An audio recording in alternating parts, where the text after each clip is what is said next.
Grab a coffee or maybe a lint roller and settle in. You're listening to Resale Therapy. I'm Hannah, and I'm joined by my partner in thrifting, Kendall. This is the space where we talk about the hunt, the hustle, and everything in between. Whether you're currently staring at a mountain of unlisted inventory or you're just here for the thrift haul stories, we're glad you're here. Think of this as your weekly vent session and strategy meeting all rolled into one.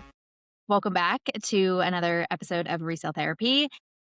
We are on episode 6, which feels crazy that we're there already, but we are going to be talking about how to spice up your store and what to do whenever sales are slow.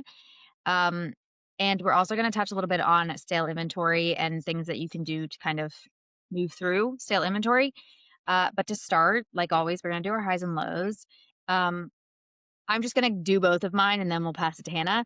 We're going to start with my low. And I was just telling Hannah before we started that this literally happened last night, or at least I noticed it last night.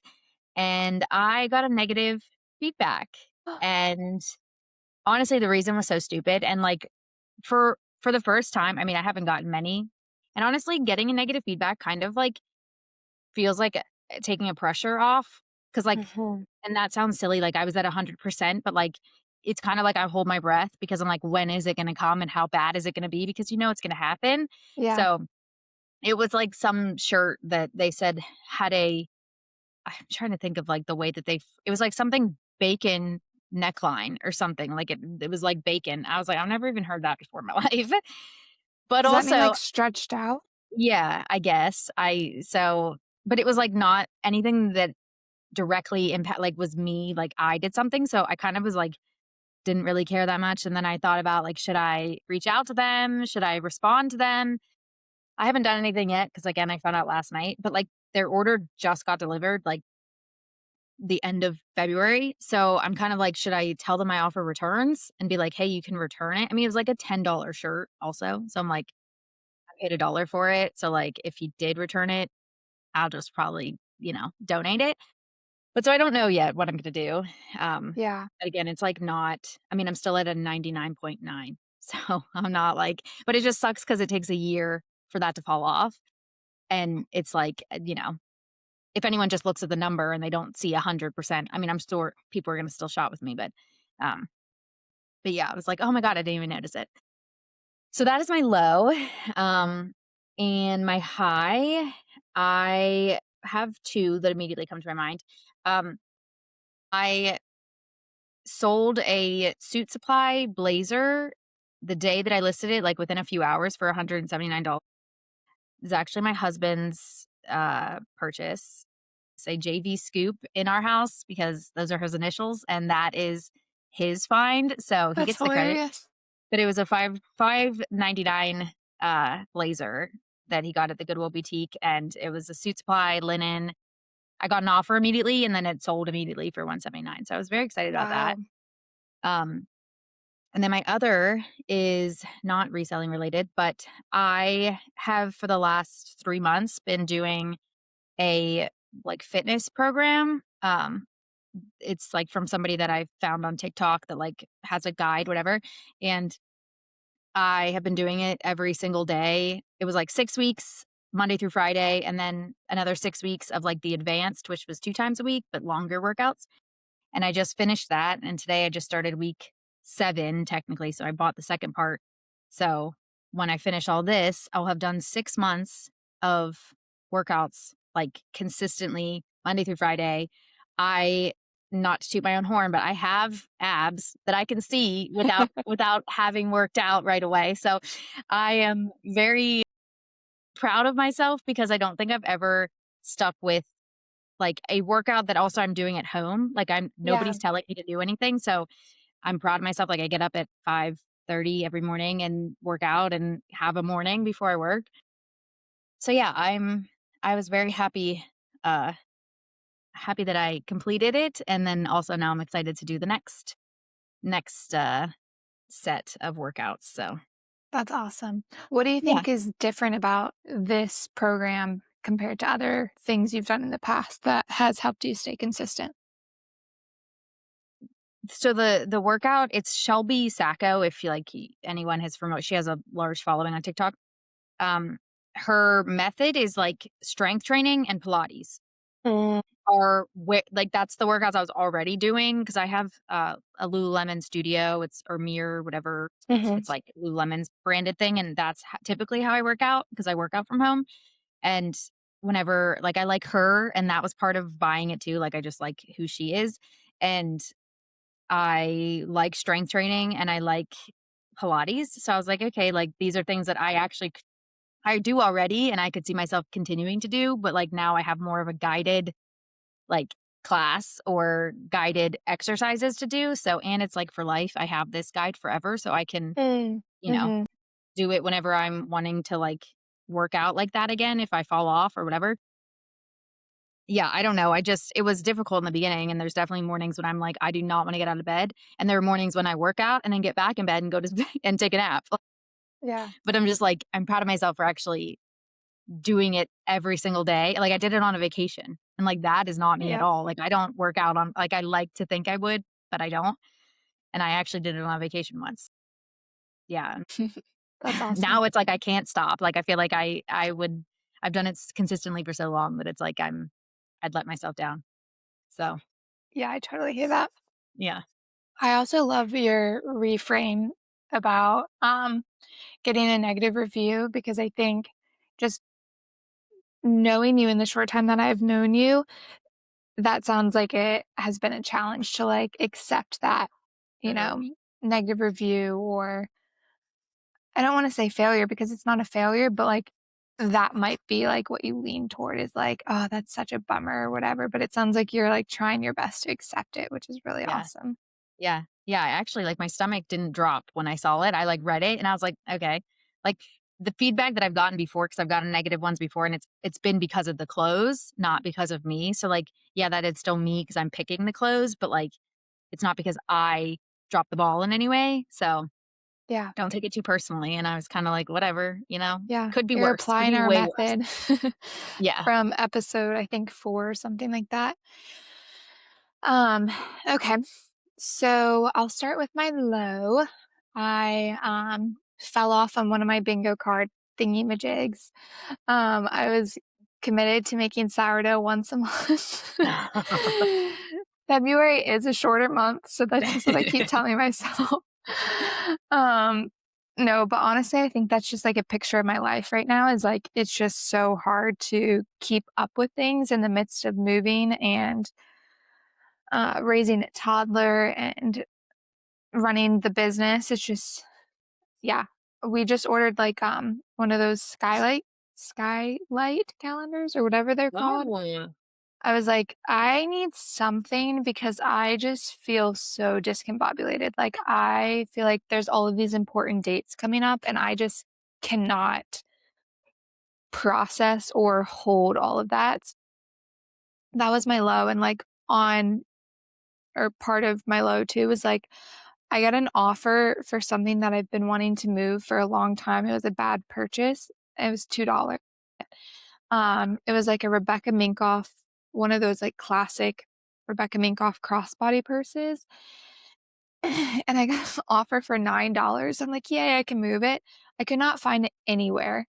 And I'm pretty sure I tried um like, taking it to a buy-sell trade store, and they either took it or I donated it after and forgot to remove it from my inventory because I still cannot find it, but luckily, I just, like, deleted the items so that I wouldn't get charged by Poshmark and have, like, a negative offense. So, that just sent me in a spiral. I'm like, "Where the heck is this?" Like, I hope that they don't purchase this any second so that I have to cancel it. But anyway, those were my lows, and then my high was thrifting this past weekend. I think you saw the haul. I found the, like, iconic Taylor Swift engagement dress, and I'm just so glad that I knew that was, like, a thing because I would have Yeah. passed on this, like, I wouldn't have really known what it was, but I'm pretty sure it's, like, older Polo Ralph Lauren, like, the tag looks like the older version, and then she just happened to be wearing it when she got engaged, and then it went viral, and then those people who had already had it listed when she got engaged were selling it for, like, 1,800. I don't know if it's that valuable anymore because we're coming up on like 6 or 8 months of her being engaged. So, we'll see what I sell it for. I have, like, a few likes. That was one of those items that, like, I ran home and listed it. Yeah. So Yeah. Yeah, back to whenever we were saying how if we don't like our inventory, it takes us forever to list it, like, that's something you're like, "Yes, I wanna get it up." yeah, I would never know. Like, I am not a Swiftie. I don't mind I'm her, not but I'm not either. yeah, like, I wouldn't I know that there was also, I think a Cartier watch that she was wearing, Mhm, mhm. and there's a guy that I know that sells watches on eBay, and he said that, like, those were flying off of his like, Yeah, shelves because that and, like, he was like, "I didn't even realize that that was going on." It's just crazy.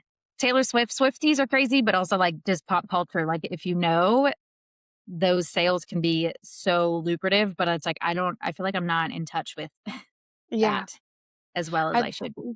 yeah, I think that's such a fascinating thing, like, when a celebrity wears something and Mhm. then you have, like, a sale because of that, like, I've seen several people post, like, I don't know, that they sold something and then they saw it on People Magazine the next day, or, like, they follow People Magazine on, like, Instagram, and then that thing in their closet had just sold, Yeah. and so I think that's really cool. I Yeah. wanna be, like, on the front end of that, not on the Yeah. back end, like, where Yeah. I am, Yeah. but Yeah, well, you have to let me know when it sells, how yeah, long it takes, also what it sells for, I'm curious, but, um, that also I feel like sometimes whenever I Google Lens things, it'll be, like, as seen on TV, like that website, and it'll yeah, be, like, somebody wearing it from that, and I've done that actually with like, I have a listing that um, Lucy Hale wore on Pretty Little Liars. It's like a mm, jacket, and, like, I have mhm, that in my listing too with it. Hasn't done anything, it hasn't sold, and it's been months, so, like, Pretty Little yeah. Liars is a little outdated, I get it, but, like, you know. No, but that's, like, a thing too is there's, like, a Twilight resurgence of, like, her clothes. I think that they were, like, Lucky Brand, and so people are selling vintage Lucky Brand that Bella? Is that Yeah. her name? Yeah, it's like Bella Bella Swan. They, like, put that in the title too, and that's like a keyword, like a buzzword. yeah, that's so crazy. I know. Yeah. I know. I don't I'm, like, trying to get into that, kind of like the style-based stuff, like 'cause I've seen, like, you know, like, old Hollister and old, like, Yes. that stuff is and it's just, like, I passed that. Like, I recently bought some Juicy Couture, like, velour sweatpants, so and Mhm. I haven't listed them yet, but, like, those are ones that, like, I mean, hopefully they'll do, you know, decent, but I'm Yeah. just like, that's what I mean, if that's what people are buying, that's what I'm picking up, but I just, like, doesn't I don't know. I have to reframe my thinking when I go in and Yeah. look for things like that because you know, Yeah. I'm all I for wish I the kept my Hollister and Abercrombie baby doll tops. right? I know. Or like the jackets with the fur around the those are like it's just crazy what comes back around. But Right. um all right, well let's get into our topic today. We're going to start with talking about slow sales and slow months and how to handle them. Um I know that I mean right now we're in March, but summer slowdown will be coming, and that is a very real thing. So if you are a new reseller, this will be a good episode for you if you haven't hit a summer yet. Although I find that summer has actually like, I mean, not all the time, but like there are definitely months that pop off for me. So Yeah. I'm not always in the summer slowdown camp. Sometimes I'm like actually doing pretty well, but it is a real thing that you can face. Um, so I guess my question for you is like what what are things that you are doing either I mean doesn't have to be in the summer but just like now if you're having slow because I know this is also kind of like a weird group of months Mhm. where like, Mhm. things can slow down, Christmas is over, you know, all that. Like what are some things that you're doing or are you even experiencing I guess slow sales, and if you are what are you doing to like combat that? Right. I'll say my year has started off really great. And it's really funny because I think comparison plays a big part of this conversation too. I remember talking to another reseller in a thrift store, in November, December, and she was sharing that she was trying to do everything to have really good sales in November and December because by the time January came around, it was gonna be awful for her. And Mhm. I took that and I was so discouraged. I'm like, "Oh, I don't want to, like, anticipate an awful month." But that has not been the case for me, which I'm really thankful for, and I think that's just important to say is, like, what might be, affecting one reseller may not even be the case for you, or vice versa. You might be in a really slow season, and it might not be helpful to see on Instagram people who are having really great months. So, like, monitoring that. But I will say in December has, like, historically been a really good month for me, and I think that's probably because people are buying for the holiday, like, they want to dress nice, and so they're treating themselves to something that they're gonna wear on Christmas or these Christmas parties or whatever. But this, December was awful. It was, like, mid-December, and I think I had only done, like, 600 in sales, and I was like, "What in the world?"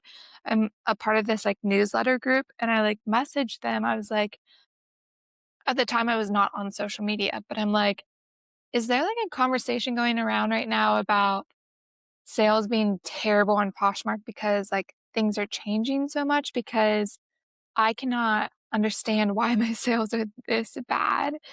Um, and they, like, validated that. They're like, "Yeah, other people are saying that too." Um, and just encouraged me to do certain things that I probably was already doing. It just was a really slow sales month, and it picked up literally on Christmas Day. I guess people were, like, wanting other things on Christmas, and so Yeah. they went They shopping on got their Poshmark. Christmas money. Yeah. Yeah, or yeah, that too. They got their Christmas money. Yeah. And then all the way until January 1st, things were really great December 25th to January 1st. So it was so interesting. And like what you said too, like July was my best month last year and I sold a ski suit. And so things are so random. Yeah. And I think you just have to kind of roll with it, which is really, really hard and easier said than done. Yeah. I think, like, maybe anticipating it, like, to your point, like, you were expecting it to be slow and it was not, or, like, you had a good month.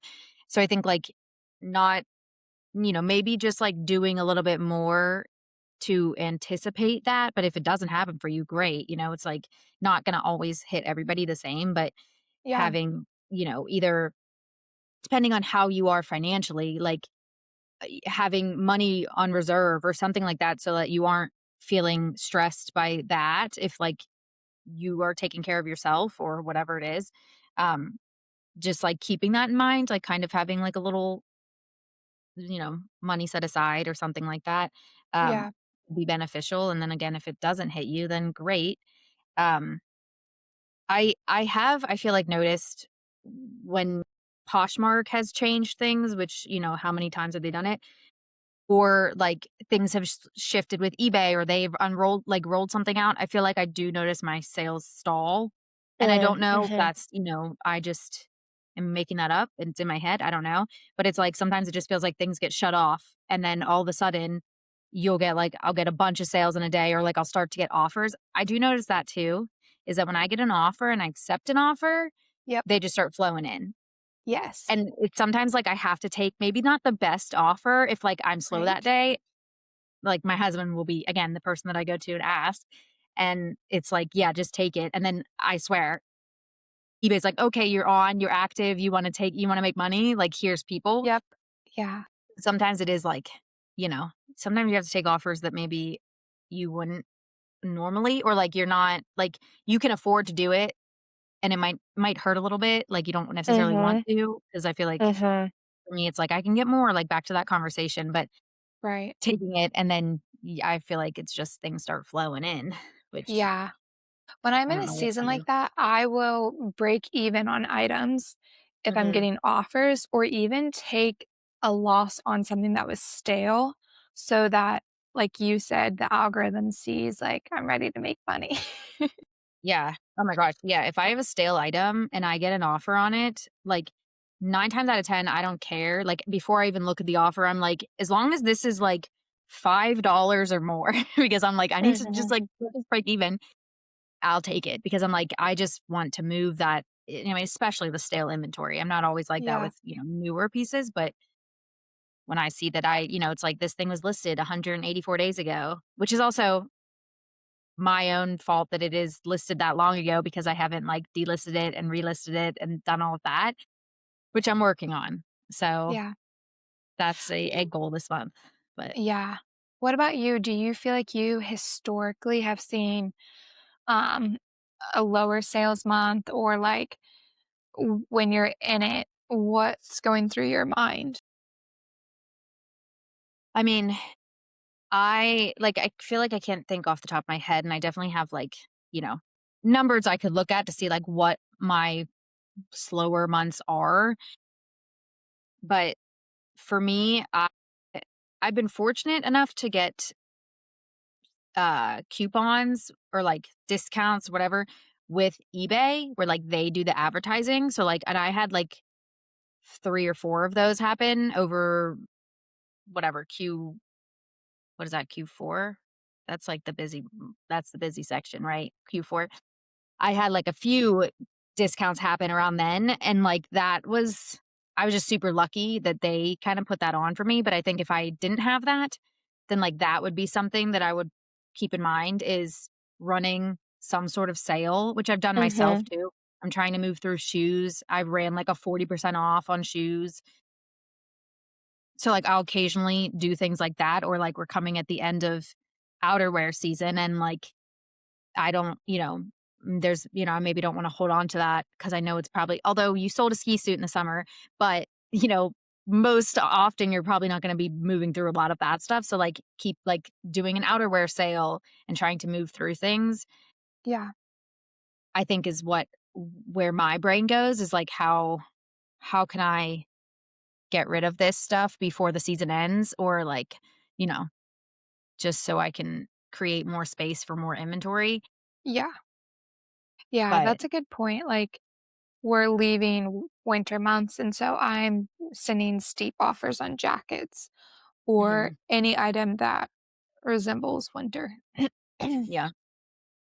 Yeah, and I mean, I have, like, a automation tool that sends offers for me, so whenever I delist and relist so I have it set where, like, I don't send an offer if something is newly listed, I won't send an offer on it for at least 7 days. That way I can try and make money on it with the full price that I would like to get for it. If I get offers, then I'll decide if I wanna take them or not, but, like, I won't send offers for at least 7 days. Unless, it's newly listed. So, like, when I delist and relist old inventory, then if somebody watches it or likes it or whatever, I have the option to send an offer and, like, knowing that it's an old item, I'll maybe be more aggressive about the offer that I would send to try and, get rid of it. Um, so I've been doing that, and that's what I'm gonna continue to do probably with the stale inventory that I have, but I have a lot. I have, like I'm doing a sprint month this month. I don't know if you saw on social media. I'm Mhm. doing, like trying to work really hard is really what why I'm calling it a sprint month. It's just, like, buckling down, but that is one of the things, like, focusing on my stale listings because I have, like, over 800, which should make anyone feel good if they are like, "I'm drowning in stale listings." I have, like, 1,300 units, and, I mean, more than half of them are stale or stagnant, so I'm not taking good care of them like I should be, so, like, that's something that as I delist and relist and make them fresh, and also, like, thinking of the season, so, like, we are going into shorts and tanks and dresses and things like that, so I'm looking at that specific inventory too and being like, "Okay, it's stale, and I listed it in the winter and it's a pair of shorts, like, now's the time to put that stuff up again so that people are, you know, the they're looking for it now," I feel like, um, so that's something to keep in mind if you're, like, wanting to encourage sales, like, think of the season that you're in or the season that's ending and, like, do something with those categories that will promote sales potentially and help you move inventory and, make sales on those days that maybe feel slower, um, because I don't believe you always need to be, like, adding to your inventory. I think you and I'm like this sounds very hypocritical of me because I have so many stale listings, but like I like to add new things, but also like remembering to go back and take care of the stuff that you already listed because like, yeah, you can sell your new stuff super fast, but like what about that thing you listed 200 days ago? It's like, you know, we're not in the storage business. I feel like you'll Yeah. probably hear that all the time. Yeah. Although sometimes I That's feel like I definitely am. something I like to remind myself. I think I heard that from like Mogi Beth of like, I am not a storage unit. Yeah. Um, and I'll tell myself that when I've seen an item just sit and sit and sit, or I imagine that it's going to be a while until it sells. Yeah. Do you have any like is there a length of time that you hold on to something before you're like, okay, I'm ready to, you know, cut my losses, move on and do whatever with it? Or is it just kind of like you just keep it until, you know, you can sell it, I guess? Yeah. That's something that I'm trying to figure out is like, what is a reasonable amount of time to hold Mm, on to an item? I feel like a year because then you go through all of the seasons where, let's say, I post a winter item in July. I think that's fair because people are getting excited for the fall and they actually might start shopping at the end of July for the fall. And then you're mm, giving it also a full winter season. So I feel like you're almost giving it 2 shots to sell really well. And if it's not selling by the end of, you know, June or whatever, that's probably where I want to be evaluating, like, do I cut my losses or, you know, whatever I wanna do with it. But I do have items that I've had for, like, 2, 3, 4 years. Um, And I've recently been going back and creating AI images with them just to like spice things up and um, try to sell them, especially if I paid up for them. But I do feel like that's such a difficult question to really nail down the mhm. right answer as far as how long you want to hold on to an item. So, what about you? Like, do you have an idea? No, and I'm really bad at this. Like this is something Yeah. that I honestly don't know. Like yes, I have you know, a spreadsheet or things like I have a way of tracking when I bought something and how long I've had it, but I don't have like a clear system in place where like yeah, like when I hit that year mark, like, I wish I could like, I have ideas for how I want it to work, and, like, almost like I wish I could have, like, create an app or something like that that just, like, makes it easier for me, and I'm sure that, like, maybe I'm not utilizing the tools that I already have to the you know, this like, maybe they already have these, but, um, I feel like I don't have a great system, and I do have things that, you know, I mean, like I said before, I still have 0001 in my inventory, so that is the oldest piece of inventory I have, and I still have it. So I mean, it's 3 years old, but I'm like,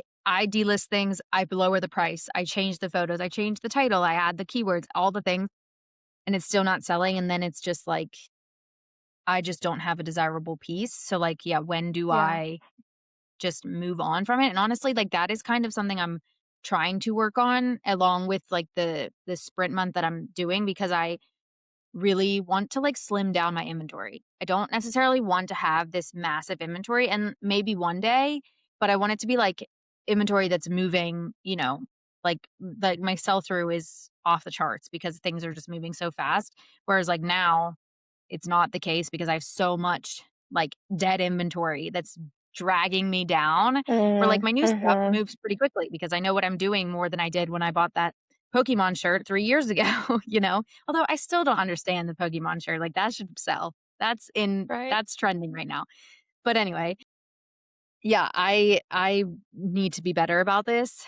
Um because yeah, I don't want like the stuff that I have is not it's not doing anything for me, clearly, Mhm. because like, nobody wants to buy it. It's like and then I think too, like, should I and you to me, I think it's undesirable because nobody's wanting it, but, like, sometimes I think, like, should I pull it and do a live show with it, like do some sort of low, $1, $2 start, whatever, even just to like make, I mean, at that point I'd probably be taking losses unless it got bid on, but like trying that out. But then I'm like, does somebody go into a show if I have that kind of stuff, knowing that I pulled it out of my inventory because nobody wanted it? Like, would somebody else look at it like you're giving me the rejects kind of thing? It's like, Mm, I don't know.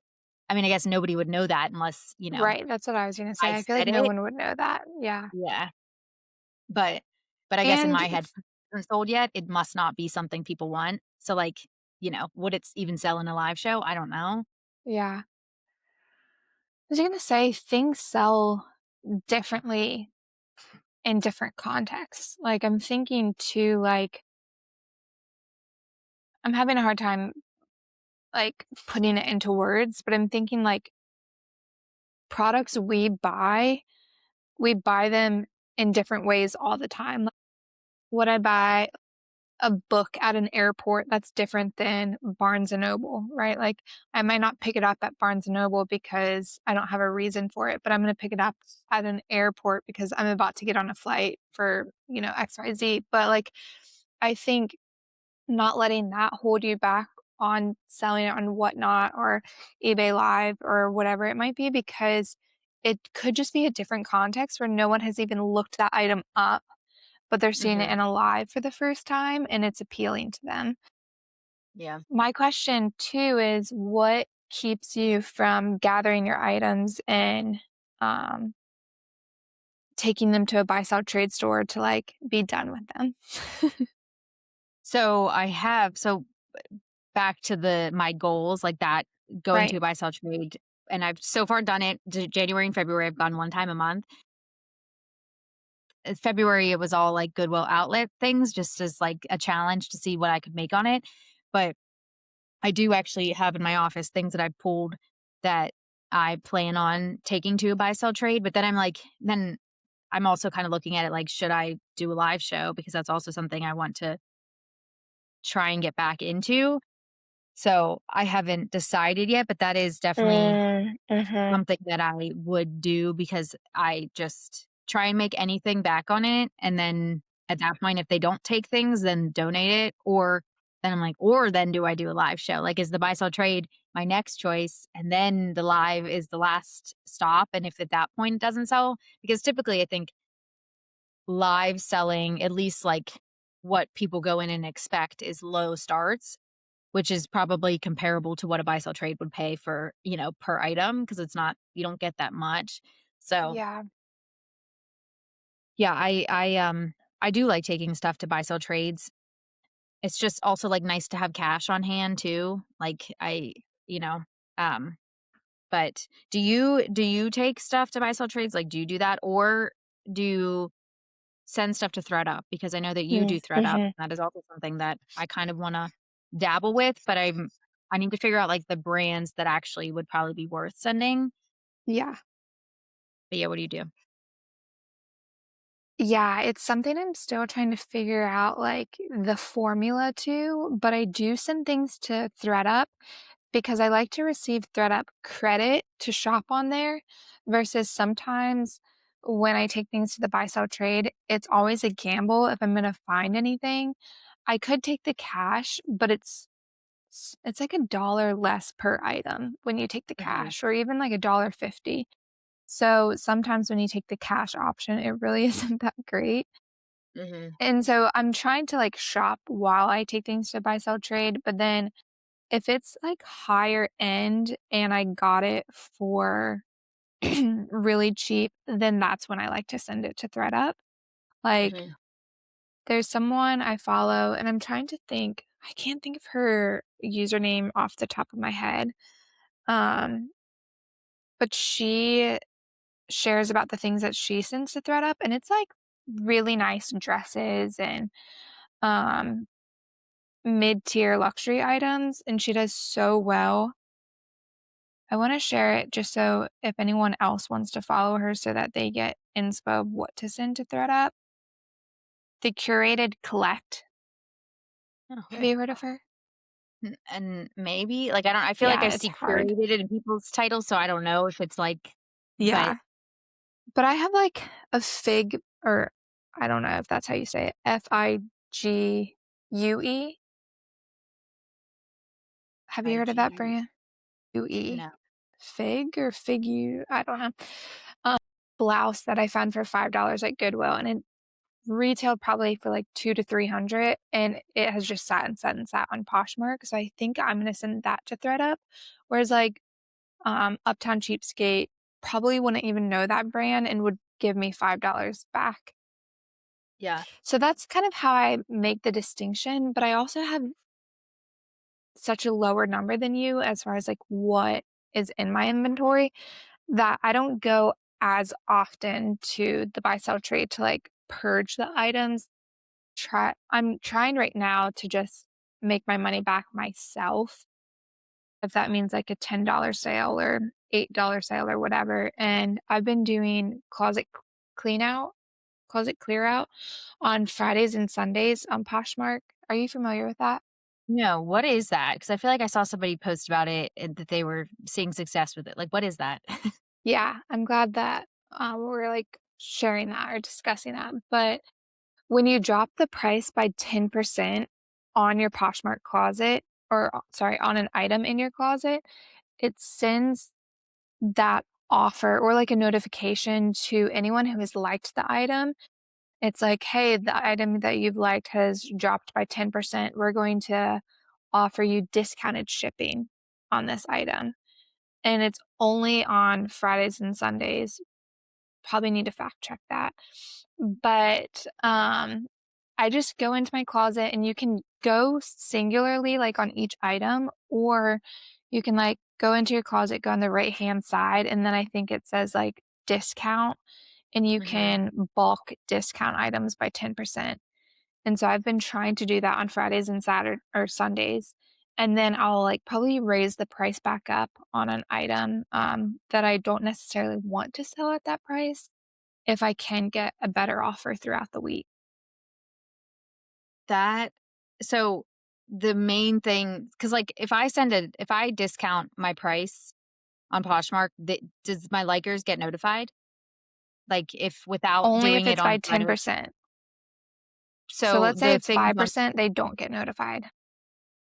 so if you do it on a Friday or Sunday, you get a discounted shipping, and that's from Poshmark.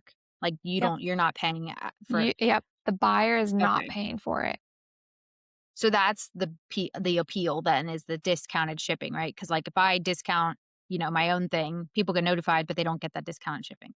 Yep, Okay, exactly. so I need to try that because I saw somebody post about it the other day, and I was like, I just thought it was like what people call it when they clear out, like when they're like discounting I their own know it's stuff. I'm like, they need a yeah, better okay, I'm name doing for it. that. Yeah, okay. Yes, exactly. And, like, another way to do it, it's a lot of extra work, but you can message your buyers. There's, like, ways to message them by, like, putting them all in a group and then sending one message and it goes to all of them. But telling them, "Hey, it's closet clear out day. If you want me to drop the, price, Poshmark will send you discounted shipping." That way, you're not discounting it and forgetting that you discounted it and then it sells for low, but you're almost, like, guaranteeing a buyer.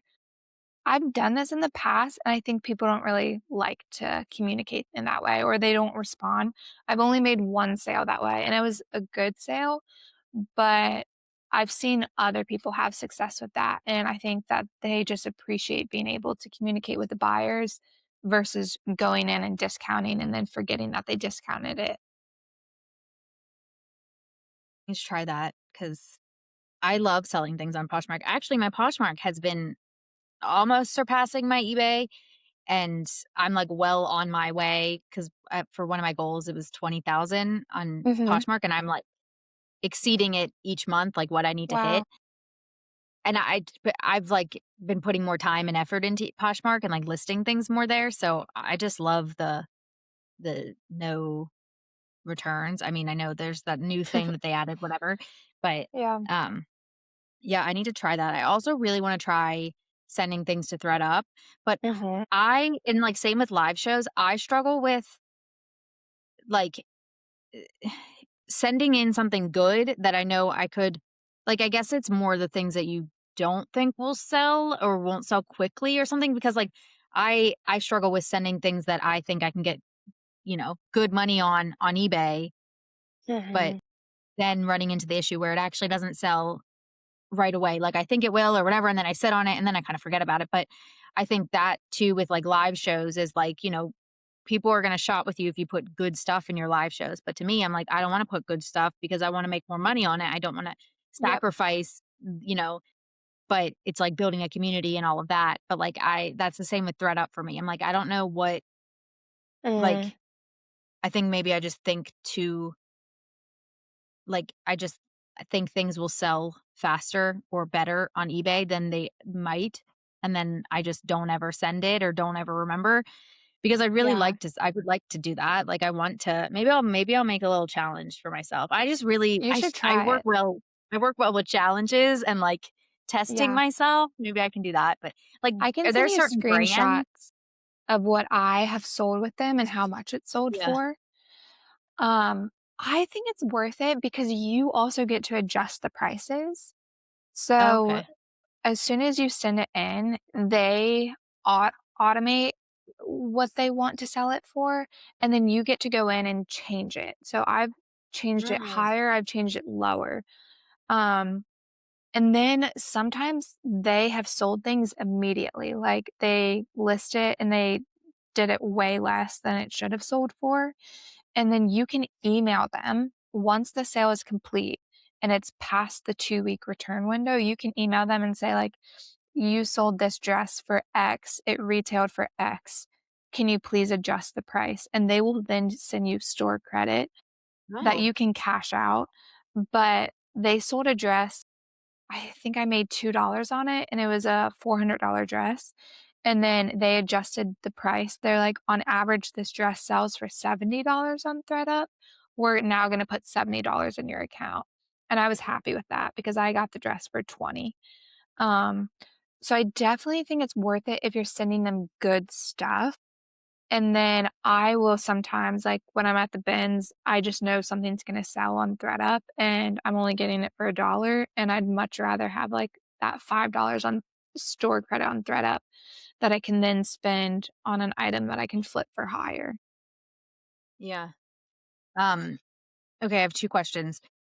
Whenever you see on ThreadUp, like, if something is discounted, does that like, if it's your item and they discount it, is that you discounting it, or is that ThreadUp saying it's on a discount and ThreadUp, like, adjusts Yeah. the price? Like, are you do you understand Right. what I'm asking? I get Yes. Yeah.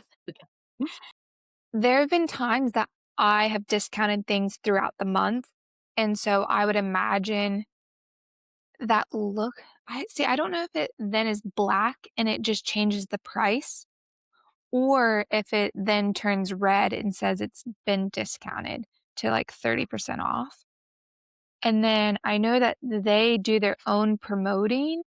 And so I don't know if they're still giving me the same payout even when they do 30% off on an item, or if they're then taking 30% off of my payout. So I'm still kind of like blurred on that, but I just know that I can discount throughout the month because, like, I think your higher retail items, I think they give it like 90 days or something like that. And when it gets to like 20 days, I start dropping the price. Um, and then I think on like regular items, it's like 30 or maybe even 50 or something. And I just go in continually and try and adjust the prices so it sells. And sometimes, again, I break even and I'm happy with that because I got my money back. But sometimes I do lose money. It's just, it's, it's hard to navigate, but it like all evens out, I think. Yeah.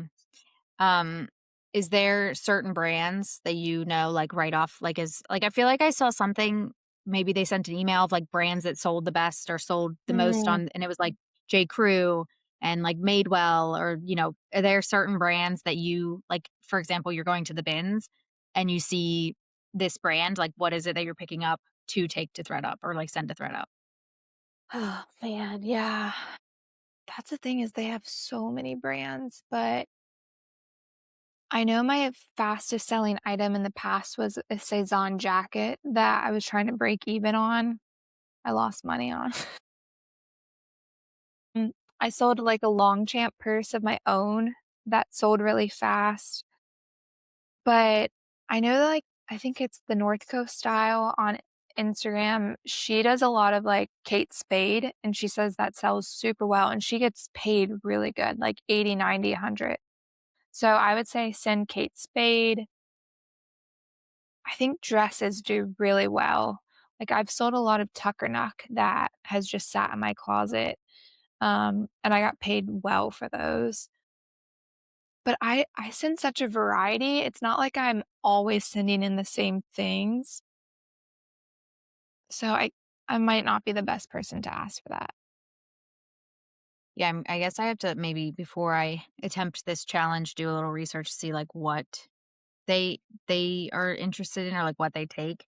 Because again, like you said, like if I get it from the bins and I'm paying a dollar, like under $2 for it, I mean, that's worth just trying out too, just to see. Because I love to shop on ThreadUp. Like that's like so much Mhm. fun for me. I don't know what like sometimes if I'm trying to work and like I pull up ThreadUp, I'm like, I go into like tunnel vision on it and I lose Yeah. track of time because I'm just like putting all these things in my cart, never buying it, but putting it in my cart.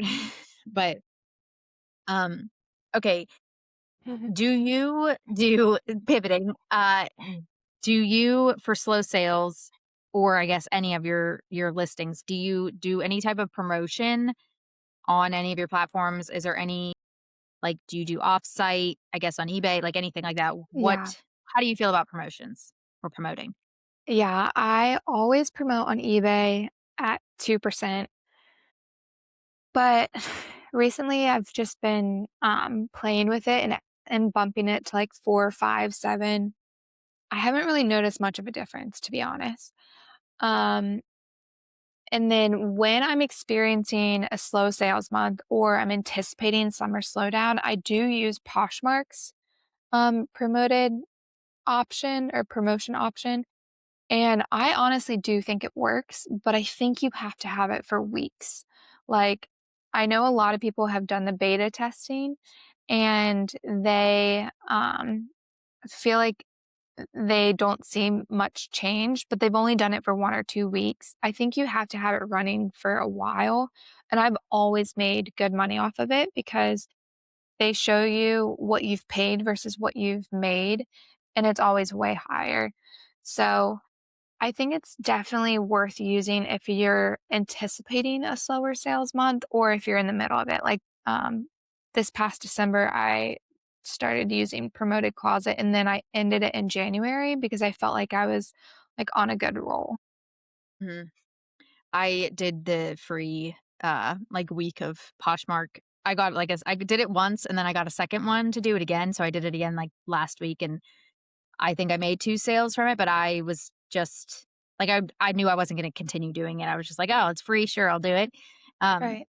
but I do agree that, like, you need to ride things out a little bit longer, and I feel like that's paying for promoted listings or, like, doing anything where you're paying for, like, an advertising fee or something that I feel like is like, initially for me was hard to do because I'm like, I don't wanna take anything out of my sale. I don't wanna be, spending money on something that might not do anything for me, and I think I do all my listings at 2%, and I am thinking of playing around with certain brands and upping those within, like, certain categories that are maybe more saturated, like, trying a Mhm. higher percentage, but I haven't done anything yet, but I do believe you need to, like, keep it on for longer than, like, because I feel like sometimes you get, like it's like, "Oh, it's not doing anything," and then you cancel it, and then, you just didn't give it enough time, especially some of them, it's like it needs to, like, learn your inventory and, like, figure out where to put your stuff, at least for promoted offsite, which is if you're promoting things on off of eBay, so, like, offsite. So, like, it'd be on Google or Bing or things like that. That's where people would see your listings. And I did that for when I got home from eBay Open in August. I did it from August until I think, like, October, or like Mhm. November, and then I stopped it. But I was seeing a good amount of sales, I felt like, for my store on Offsite, but that is one, especially Offsite is one that you have to wait. Like, you have to Mm. deal with spending money and not seeing anything for a little bit, because that takes time to learn, and like you just won't see results right away. But I got to the point where I started seeing, like, it started to flip and I was spending more than I was making, and it was like, okay, I need to cut this off, Mm. and gave it a good run. Like, I actually gave it an honest try. I feel like sometimes I turn it on and then get freaked out and turn it off. It's like I don't Yeah, it's actually easy to give it get any freaked time. out. Yeah. But I did that, and it was like $5 a day. I think, like, that one, I think you might be able to do it in different ways, but like that, I did like the bare minimum budget, which was $5 a day. I mean, it was good, and then it just wasn't. Like, it just, like, kinda stopped for me, and it wasn't necessary. Um, but I did definitely see sales from that. I don't know if I'll do it again, but Yeah. I feel like that one's probably good too if you have brands that are are more saturated, I would think. Like, if you're carrying a lot of, like, Nike or Patagonia or North Face or things like that, where, like, maybe if somebody searches it and you show up on Google, they're just gonna straight up buy yours versus going to eBay, searching that way, and, like, filtering through all of these pages of stuff. Yeah. Which is also, like, when I do change my promoted listing percentage, it will be on brands probably like Patagonia, or if I have any North Face or Ralph Lauren, like, things that there is a good amount out there. And it's not to say that it won't sell, like, that those brands still sell. There's just a lot more to choose from. So, like, getting a little bit more aggressive in your percentage will set you apart a little bit from the other people. Um, Yeah. I also never do eBay's recommended percentage. Like, Right. when you Yes, click I'm so promoted, glad we said that. yeah, it's like always 11 to 13%, I feel like, if Mhm. not more. And I know if people are unfamiliar with how this works, and, like, you're trusting eBay to be like, "Hey, you're telling me that 11% is what I need to do to make this sell. I'm just gonna set it." Like, don't. I would not do that unless, like, E I mean, I just wouldn't do it. I would always change it to a lesser percentage, because it's just usually way higher than it needs to be. Like, I make plenty of sales from promoted listings with a 2% Yeah. promotion. So, like, we don't need to do Yeah. what's I recommended. will say some people do it. Like, if anyone knows this YouTuber, correct me if I'm wrong, but I'm pretty sure One. Carrie at Home does Yeah. 12%. Who does, like, And then jeans for everything. yeah, and she's super successful, and so I know for a fact she's accounting for all of that, and it likely does not affect her in the ways that we're scared it will. And Mhm. then my husband sells, like, a little bit on eBay for fun, and he always does it, like, always does the recommended, and he always has quick sales. Yeah. I think for him, it's more so, like, the excitement of a sale versus, like, wanting the money. Yeah. Um, and he is still profiting, but I think what we're trying to say is, like, don't, um don't set yourself up for failure if you're not wanting that type of payout. Mhm. Do the calculations and get what you want for those items, and especially if you know it's worth something, then you probably aren't going to need the promotion that they're suggesting. Yeah. Yeah, that's a good point. There are also things that I don't promote. I promote 95% of my inventory. Rowback, for example, is a brand. Like, I listed a Rowback hoodie and it sold the same day that I listed it for full asking. Like, that is one Mhm. that I don't need to cut out any of my profit in that, because I know that this brand is desirable and the sell through is over 100%. Like, it's going to move. Might not move the same day that I list it, which today I listed 4 Rowbacks. So we'll see if I make some quick sales. That's what I'm hoping Yeah. on today. But there are certain brands that, like, if you know that this is a desirable brand, like, I wouldn't even promote anything, because at least give it a chance, like that too. Like, you Yeah. can add the promotion at any point. So I sometimes am just like, all right, I'll, like, let this go a couple days and see if it moves. And, if it doesn't, then I can go in and be like, let's put a promotion on it. But Right. Yeah, that's a good point. Like, there are definitely things you don't need to do that for. But Yeah, like but new yeah, with tag items. Yeah. yeah, yeah. Certain things, like a new with tags throwback.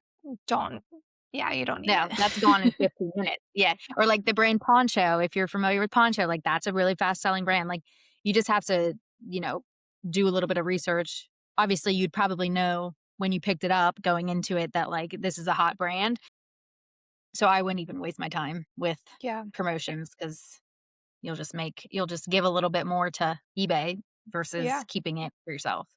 yeah, and I also promote on Depop, so I use their boost setting. Mm. Is that I think I have my things boosted, or, like, when I first put things on Depop, they, like, gave it to you for a certain amount of time. Is that something you pay for? Or is it like, Yeah, does they that come take out it of your out of your sale? sale. Okay. So I just sold something for $100, and I think my take home's 87 or something like that. Yeah, That Depop is their fees are just that's good. yeah, yeah. Um, what did you sell? Like a women's Carhartt. Oh, Um, I don't know the type of jacket. It's like J 1800 or something like that. I don't know, but I found that on ThredUp like for $30, and I thought it was men's because sometimes ThredUp accidentally or maybe purposefully puts up men's stuff. They don't sell any men's things, mhm, but they will every once in a while put up something that's men's. Because I think that they know that we want it anyway, mhm. and so I thought it was a men's, but it actually did end up being a women's, but yeah, I sold it. Once I got it in and it said women's, I was like, "Oh, dang, this is gonna take forever to sell." Yeah. Yeah, I know. I feel it's that's like, why is that that women's I feel like not everything, obviously. Like, I still sell a good amount of women's stuff, but, like, there's definitely a difference in certain brands between women's and Mhm. men's. Like, the speed of when it sells. Right. Women's stuff sometimes is just, like, drags, does not sell. Yeah, But, yeah. um, Well, is there anything else as far as, like, when we have a slow sales month, thoughts, strategies, wisdom, anything? I want to summarize like the things that we've said because we've covered a lot of things that you can do, but anything else before we wrap up with our prescription? um, I mean, honestly, I feel like if you're really which I, like, already touched on, but, like, running sales, having coupons, lowering prices, like the Poshmark Cleanout or Clear Out or whatever it's called, like that, those are good times to boost your sales. Mhm. Um, but I honestly think, like, slow months happen, and it's not abnormal. If you're not making sales or you see other people making sales and you aren't, there are other people that aren't. They're just not telling you, like, there is a lot out there that people are sharing all the positive and all the good, and just to not get discouraged by that, and just kind of, like, keep your head down and do the things that you know could potentially make sales for you. And, again, if you have to, you can pull inventory and you can take it somewhere where you can make cash. And, it might not be as much as you would, but, like, if you're still needing money, like, there's a way to do it. So Yeah. just remember all of your options because you have a lot. Um, but yeah, don't be afraid to promote things and don't be afraid to run sales and coupons. And the other thing with coupons or sales or anything like that, I would suggest not running them forever. Although I do know people that, like, always have their things on a 15% Mhm. off or 10% off or whatever, and that works for them. And that could work for you. But I also think I look at it in, like, a scarcity kind of mindset, like running something for a weekend or, like, 5 days or something where, like, people it pressures them to buy because the Mm. discount's gonna run out. Also use newsletters. Now I'm, like, throwing a bunch of things at you as in the last Yeah. thing, but No, you're you can good. run newsletters on eBay, which you can target you can send things to buyer groups that that you create. You can send them to your subscribers to your store, your followers. You can send them to repeat like people that bought in the last 3 months, 6 months, whatever it is. And that gives you a wide pool of people that have already shopped with you and maybe already had a successful experience or a pleasant experience. So, maybe they're just you're not on their radar because they're not thinking about it. But like if you send them a newsletter with a coupon or whatever it is, like they might buy from you and that could work. And, it might not work with every single person, but you know, you can get a couple from that and it's worth something worth trying because also it's something eBay sets up for you. Like it's not like you have to have the email of these people. Has that and eBay will send the thing. You just kind of have to type your message and figure out how you want to structure it. But it's a lot it's not a lot of work on your end to potentially make some sales. Um Mhm. yeah. I sorry, I have one Is it more. an actual newsletter? Like, are you writing, like, an article? No, no, it's like I mean it just calls it a newsletter whenever you're Yeah. looking for it on eBay, but it's like there's a few different options that you can choose from. Like if you're running a markdown, you can have it's like already kind of like a preset letter. And then you would just like I would just add in like, hey, I'm running a discount on my outerwear, like get it while supplies last or while, whatever, Okay. until end of day Sunday or something like that. Like and you add your subject line. So whatever you want to do to like catch their attention. But there isn't it's, you know, no more than a paragraph, I would say, that you would write, if that. Like sometimes I write like 2 sentences and it just attaches it with your store and like with, whatever selected listings you want to show or categories or whatever. Um, so you can customize it a little bit, but it's not like you're out here, you know, writing a whole novel. Yeah. Um, there was one more thing that I was thinking and I lost it. I don't know. Do you have anything? Yeah, I was Since gonna you add to that. I think it feels weird at first communicating with buyers. Like, sometimes I will send out messages on Poshmark in a very similar manner. Like, you can create buyer groups on Poshmark. And in the past, I've done like moving sale or clearing out my inventory or whatever. Like, I'll write something small. And I was afraid of like bothering them and Mhm. it feeling like spam. But when I went to Posh Fest, they said like you get newsletters all the time from brands that you've bought from. Like it is no different. And if people are annoyed, they can just unlike the item and then the communication's done. Like it really is on them if they get annoyed. So definitely if you're having like a slower sales month, that's something I have done too, is like I've messaged people and it has led to really great sales. So I'm going to try the newsletter in the future. Um, but don't be discouraged talking to your buyers because it's really helpful and it reminds them that like there's a person behind the screen. Yeah. Yeah, I know someone that, like or he used to do this, I don't know if he still does, but he, like, would get in if he got a sale or had someone interested in something and had multiples of that like, same size, like, Hmm. it's a guy, and they're wanting this pair of shorts, and you have 3 of the same size, like, messaging them and being like, "Hey, like, I see that you bought this, but I also have these, like, would you want" and this works, like, this, Yeah, I've maybe done they that just didn't too. see it. Yeah, and, like, maybe they just searched for that one thing and found your listing, but you have more, so, like, you know, reach out to them, like, don't I mean, honestly, too, it's less scary, like, you're behind, your keyboard, like, warriors, people that like to say all these things, behind a screen, like, you're not saying this to this person's face, you're just reaching out and, like, what's the worst that could happen? Like, Hmm. they could not answer you or say no or whatever. It's like, you might as well shoot your shot and see what happens. Um, one more thing that I did think about too, and this is something that, um, oh my gosh, I can't think of her name. Julie, I think is her actual name. I can't think of her store name. Casa Chic, I think, or Yeah. uh, Cost a chic so store. she does like a markdown section on her store, and it's like if you think like a retail space has a markdown section or a clearance section or whatever, and she has that on her store like as a category, and it's like things that she has marked down. This is something if you have a store and you create store categories, you can kind of work with that and customize that a little bit. I have done that before too, where I just had like things I marked down in a markdown section. I can't remember if I made any sales for it. It was like the first time I was trying it, but it's like if you think of your store as like a brick and mortar retail store and kind of, you know, like put things on sale for a short amount of time and let people shop, and then you can remove them out of that group and take the discount off, whatever. Um, but just like don't be afraid to get creative.